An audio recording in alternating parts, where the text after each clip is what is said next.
እሺ እንዴት ናችሁ?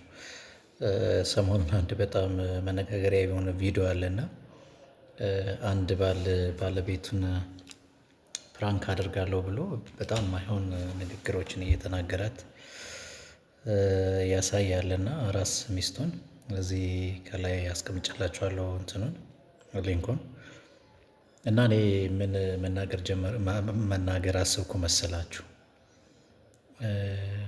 በጣም ቀላል የመሰሉን ለእኛ ማለት ቀልድ የሚመስሉን ንግግሮች ሰዎች ላይ ግን ትልቅ የአእምሮ ጠባሳ ሊፈጥሩ ይችላሉ። በጣም መጠንቀቅ ያለብን ማለት ነው። ያው በአካል አሁን አካላዊ ጉዳት በሚደርስበት ሰዓት በግልጽ ይታያል። ሰው ያንን ጉዳት አንደርስታንድ ማድረግ ይችላል። ለዛም ቅሬታ ቢያቀርብ እንደዚህ ተበደልኩ ቢል ሰው አይቶ ይፈርዳል። አእምሮ ጋር የሚደርስ ጠባሳ ግን በጣም ከባድ ነው ጋይስ። የስነ ልቦና ጥቃት ወይ ደግሞ ሳይኮሎጂካል አቢዩዝ ኢዝ ቬሪ ቬሪ ሲሪየስ። ምናልባትም ወደኋላ የማይመለስ ሊሆን ይችላል ጠባሳው ማለት ነው።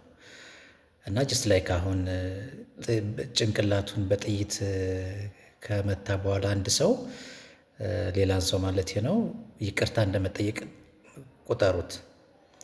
የምንናገራቸው ንግግሮች ፓወር አላቸው።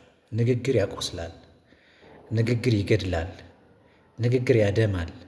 ስለዚህ የምንነጋገረው ንግግር ቶክሲክ መሆኑን እርግጠኛ መሆን አለብን። መርዛማ መሆኑን እርግጠኛ መሆን አለብን፣ ሰዎች ላይ ጉዳት ከማድረሱ በፊት ማለት ነው። እና ይሄ ኢስ ኤ ካይንድ ኦፍ ሳይኮሎጂካል አቢዩዝ። ይሄ ግልጽ የሆነ የስነ ልቦና ጥቃት ነው።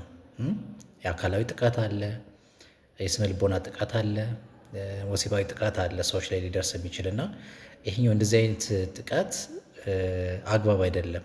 እኛ ለቀልድ ብለን ለማዝናናት ብለን ሊሆንም ይችላል ላይሆንም ይችላል፣ ግን የምናደርገው ነገር በጣም አስከፊ ጉዳት ያደርሳል እና ምናልባትም እንደገና ላለመዳን ወይ ደግሞ ከዛ ስሜት ውስጥ ለመውጣትም ሊያስቸግር ይችላል እና በጣም ጥንቃቄ ማደረግ አለበት ብዬ ነው የማስበው። አመሰግናለሁ።